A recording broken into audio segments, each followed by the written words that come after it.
Item ಯಾವುದೇ ಇರಲಿ try ಮಾಡಿ ಆಚಿ ಚಿಕನ್ ಮಸಾಲಾ. ಆಚಿ ಚಿಕನ್ ಮಸಾಲಾ. ಈಗ ಟ್ರಂಪ್ ಅವರ ಕ್ಷಣಕ್ಕೊಂದು ಹೇಳಿಕೆ. ಆರಂಭದಲ್ಲಿ ಹೇಳ್ತಾ ಇದ್ರು ಇರಾನ್ ಸರ್ವನಾಶ ಆಗಿದೆ ಅಂತೇಳಿ. ಈಗ ಟ್ರಂಪ್ ಹೇಳ್ತಾ ಇದ್ದಾರೆ ಯುದ್ಧವನ್ನು ಸದ್ಯಕ್ಕೆ 5 ದಿನ ವಿರಾಮ ಕೊಡ್ತೀನಿ ಅಂತೇಳಿ. ಬಟ್ ಇವತ್ತು ಹೇಳ್ತಿರುವಂಥದ್ದು 10 ದಿನ ವಿರಾಮ ಅಂತೇಳಿ. ಅಂದರೆ ಆತನ ಹೇಳಿಕೆಯಲ್ಲಿ ಆತನಿಗೆ ಕ್ಲಾರಿಟಿ ಇಲ್ಲ. ಇದೆಲ್ಲ ಏನನ್ನೋದು ಅಂದರೆ war games, war mind games ಅಂತ ಹೇಳ್ತೀವಿ. ಯಾತಕ್ಕೆ ಇದನ್ನು ಹೇಳ್ತಾ ಇದ್ದೀವಿ ಅಂದರೆ ಮುಖ್ಯವಾಗಿ ಅಮೇರಿಕಾಗೆ ಇವಾಗ ಏನು ಮಾಡಬೇಕು ಅಂತ ಗೊತ್ತಾಗ್ತಾ ಇಲ್ಲ. ಯಾಕೆಂದರೆ ಅವರ ವಾರ್ ಆಬ್ಜೆಕ್ಟಿವ್ಸ್ ಇಸ್ರೇಲ್ಗಿದ್ದಿದ್ದ ವಾರ್ ಆಬ್ಜೆಕ್ಟಿವ್ಸ್ಗೂ ಅಮೇರಿಕಾಗಿದ್ದಿದ್ದ ವಾರ್ ಆಬ್ಜೆಕ್ಟಿವ್ಸ್ಗೂ ಎರಡೂ ಕಂಪ್ಲೀಟ್ ಡಿಫ್ರೆನ್ಸ್ ಇದೆ. ಏನು ಆ ಡಿಫ್ರೆನ್ಸಸ್ಸು? ಇಸ್ರೇಲ್ಗಿದ್ದಿದ್ದೇನು ಅಂದರೆ ಸರ್ವೈವಲ್ ಸ್ಟ್ರಾಟಜಿ.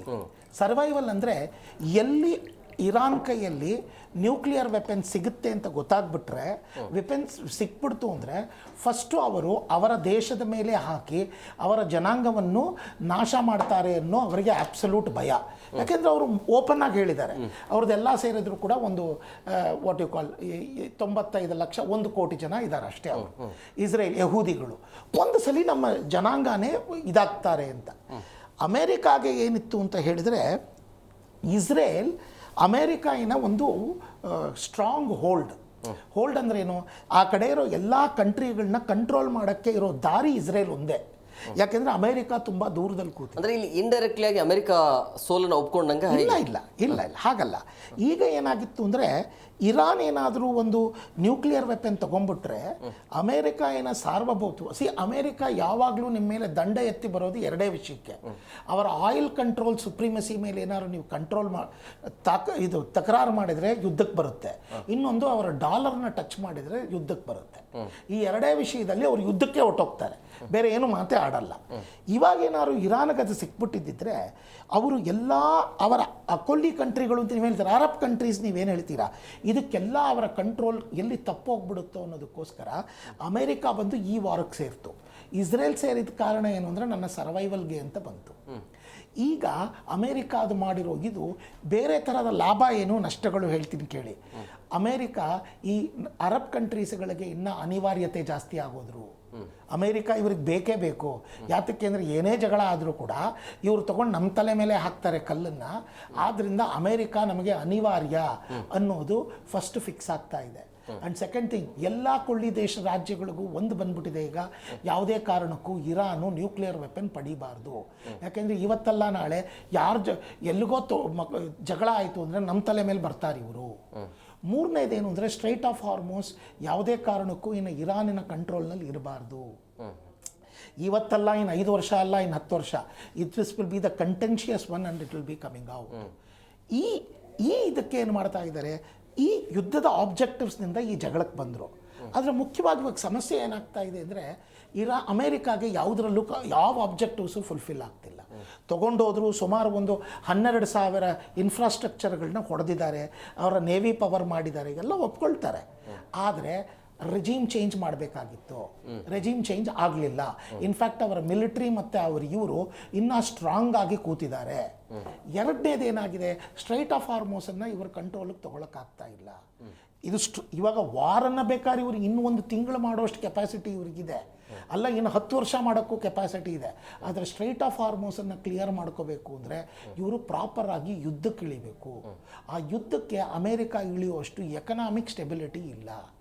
ಆದರೆ ಇರಾನ್ ಇಸ್ರೇಲಿಗೆ ಗೊತ್ತು, ಮಾಡು ಇಲ್ಲವೇ ಮಡಿ ಅನ್ನೋ ಸ್ಟೇಜ್. ಈಗ ನಾವು ಇಷ್ಟು ಮುಂದೆ ಬಂದು ಇನ್ನೊಂದ್ಸಲಿ ಇರಾನ್ ಮೇಲೆ ಈ ಅವಕಾಶ ಸಿಗಲ್ಲ ನಮಗೆ, ಇರಾನನ್ನು ಬಗ್ಗ ಬಡಿಯೋದಕ್ಕೆ. ಅವರ ನ್ಯೂಕ್ಲಿಯರ್ ಪ್ಲಾಂಟ್ಗಳನ್ನ ಡಿಸ್ಮ್ಯಾಂಟಲ್ ಮಾಡಬೇಕು ಅಂತ ಅವರು 600 ಮೀಟರ್ಸ್ ಒಳಗೆ ಅವರ ಯುರೇನಿಯಂ ಪ್ಯೂರಿಫಿಕೇಷನ್ ಎಲ್ಲ ಮಾಡಿಟ್ಟಿದ್ದಾರೆ. ಯಾಕೆಂದರೆ ಅವ್ರಿಗೆ ಗೊತ್ತು ಅಮೇರಿಕನ್ ಹತ್ರ B-2 ಬಾಂಬರ್ಸ್ ಇದೆ, ಎಷ್ಟು ಲೆವೆಲ್ವರೆಗೂ ಅದು ಬಾಂಬ್ ಮಾಡ್ಬೋದು ಅನ್ನೋದು 3ರಷ್ಟು ಒಳಗೆ ಅವರು ಪ್ಲಾನ್ ಮಾಡಿಟ್ಟಿದ್ದಾರೆ. ಈಗ ಪ್ರಪಂಚದ ವರ್ಲ್ಡ್ ಈ ಪ್ರಾಬ್ಲಮ್ ಸಾಲ್ವ್ ಆದರೂ ಕೂಡ ಅದಕ್ಕೆ ಅಮೇರಿಕಾ ಇವಾಗ ಏನು ಮಾಡ್ತಾ ಇದೆ, ನಾನು ಫಸ್ಟು ರಾಜತಾಂತ್ರಿಕತೆಯಿಂದ ಮಾಡೋಕ್ಕಾಗತ್ತಾ ನೋಡ್ತಾ ಇದ್ದೀನಿ. ಆದರೆ ಸೈಮಲ್ಟೇನಿಯಸ್ಲಿ ಅವರು ಬೂಟ್ಸ್ನ ಇಡ್ತಾ ಇದ್ದಾರೆ. ಇವಾಗ ಯಾವುದಕ್ಕೂ ಅವರು ಬಗ್ತಾನೇ ಇಲ್ಲ ಅಂತ ಹೇಳಿದರೆ ದ ನೆಕ್ಸ್ಟ್ ಥಿಂಗ್ 100% ನೀವು ಶೋರ್ ಆಗಿರ್ಬೋದು, ಅವರ ಎನರ್ಜಿ ಇನ್ಫ್ರಾಸ್ಟ್ರಕ್ಚರ್, ಅವರ ವಾಟರ್ ಇನ್ಫ್ರಾಸ್ಟ್ರಕ್ಚರ್ ಮತ್ತು ಅವರ ರಿಫೈನರಿ ಇನ್ಫ್ರಾಸ್ಟ್ರಕ್ಚರ್ನ ಹೊಡಿತಾರೆ.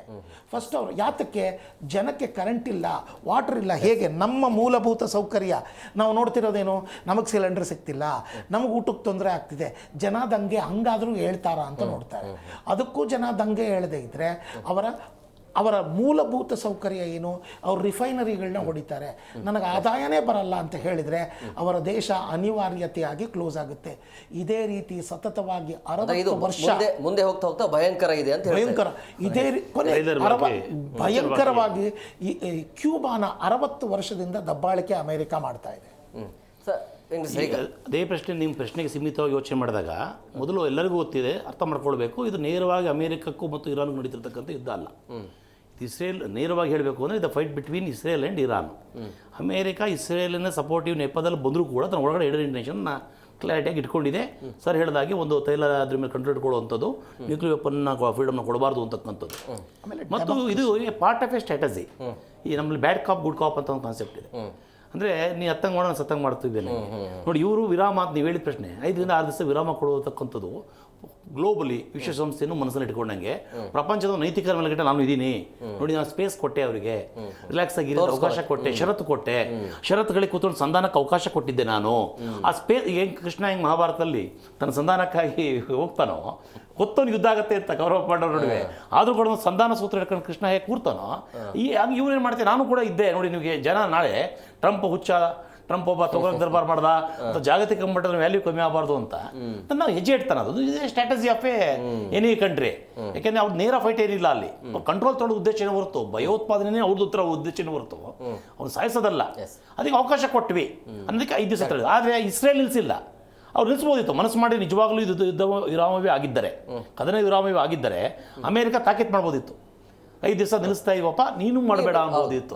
ಅವ್ರು ಮಾಡಿಲ್ಲ ಅಂದರೆ ಅರ್ಥ ಏನು ತೋರಿಸುತ್ತೆ ಅಂದರೆ ಬ್ಯಾಡ್ ಕಾಪ್ ಗುಡ್ ಕಾಪ್, ನೀನು ಮಾಡ್ತಾ ಇರೋ, ನಾನು ಸೊಸೈಟಿಯಲ್ಲಿ ತೋರ್ಸಕ್ಕೆ ಇರ್ತೀನಿ ಅನ್ನೋದು ಒತ್ತಡ ತಂತ್ರ.